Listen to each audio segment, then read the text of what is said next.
पूछने के लिए गाजियाबाद से रोहित कुमार मेहरा जी मौजूद हैं। मिस्टर मेहरा, नमस्कार।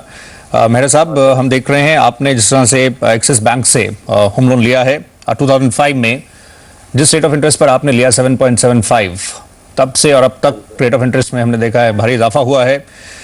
तो ये जो पूरा आपका अभी तक का सफर रहा है, इसको मतलब आप किस तरह से अभी जो आप आगे बढ़ रहे हैं और ये प्रीपेमेंट करने का सोच रहे हैं, आप प्लीज बताएंगे अभी कितना एग्जैक्टली आउटस्टैंडिंग है? इनफैक्ट ये देख रहे हैं 6.5 लाख अभी भी आउटस्टैंडिंग है। हाँ जी, 6.5 लाख के अराउंड अभी आउटस्टैंडिंग है।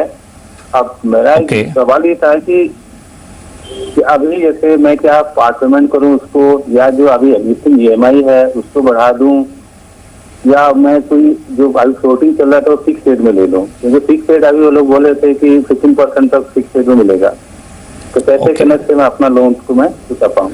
राइट, इनफैक्ट ये प्रीपेमेंट जो करने की आप बात कर रहे हैं, आपके पास फंड्स अवेलेबल हैं? प्रीपेमेंट के लिए अभी मैं 6 मंथ में 50,000 पेमेंट कर सकता हूँ।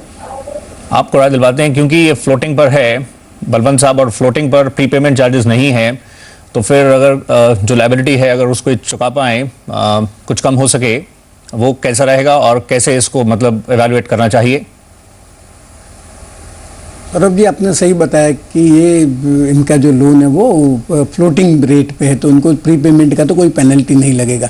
परंतु जब उनके प्रश्न से मैं ये समझ पाया कि ये पार्ट प्रीपेमेंट करना चाहते हैं, पूरा प्रीपेमेंट नहीं करना चाहते। तो जब जब उनके पास सहूलियत हो तब वो उनका वो पार्ट पेमेंट कर सकते हैं और फिर बैंक को जाके रिक्वेस्ट कर सकते हैं कि उस या तो बैंक उनकी जो पार्ट पेमेंट किया उससे उनका आउटस्टैंडिंग कम हो जाएगा, तो उसका जो EMI है वो या तो कम करने की रिक्वेस्ट कर सकते हैं, या ये अगर कंफर्टेबल है कि वही उस पर वही EMI सर्विस कर सकते हैं, तो ऑटोमेटिकली इनका टेन्योर कम हो जाएगा। परंतु अगर मेरी राय में अगर ये उनका रेट ऑफ इंटरेस्ट 10.5% से ज़्यादा अगर ये पे कर रहे हैं और अगर इनका क्रेडिट हिस्ट्री अच्छा है, तो चूंकि फ्लोटिंग रेट पे प्रीपेमेंट का पेनल्टी नहीं लगता है, तो कोई भी बैंक को, लेंडर को अप्रोच कर सकते हैं। अपना पैसा की साइट पे जाके भी देख सकते हैं कि कौन कौन बैंक 10.5% में दे रही है, तो उनको मतलब 10.5% में ट्रांसफर कर देना चाहिए, तो वो उनके लिए ज़्यादा हितकारी रहेगा।